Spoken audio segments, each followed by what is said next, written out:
రోజు రోజుకి మత్తు పదార్థాలకు బానిసలుగా మారుతున్నారు తెలుగు రాష్ట్రాల్లో ప్రజలు. మరీ ముఖ్యంగా తెలంగాణలో. నేను ఈ మాట ఎందుకు అంటున్నానంటే ఇలాంటిదే ఓ ఘటన రీసెంట్గా మనం చూసాం. రేవ్ పార్టీ అని. అలాంటి ఘటనే ఇప్పుడు ఫోక్ సింగర్ మంగ్లీ బర్త్డే పార్టీలో గంజాయి అలాగే ఫారెన్ మందు దొరికినట్టు పోలీసులు చెప్తున్నారు. చెప్పడం కాదు, వీడియో కూడా బయటికి వచ్చింది.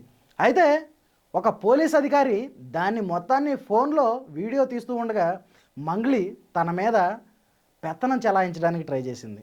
అంటే ఎలా అంటే, నువ్వు వీడియో ఆపు అని దబాయించింది. అంటే మత్తు పదార్థాలకు బానిసైన వాళ్ళు ఎవరి మీదైనా విర్రవీగిపోతారా, చెలరైపోతారా?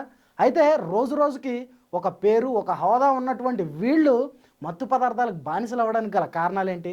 అయితే దీని వెనక ఎవరెవరు ఉన్నారు? ఎవరెవరు ఈ బర్త్డే పార్టీలో పార్టిసిపేట్ చేశారు? మంగ్లీతో పాటు ఇంకా ఎంతమంది సెలబ్రిటీలు ఉన్నాయి అనే కోణంలో పోలీసులు ఈ కేసుని దర్యాప్తు చేస్తున్నారు.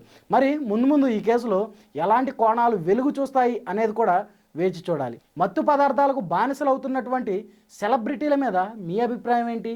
కామెంట్ రూపంలో తెలియజేయండి.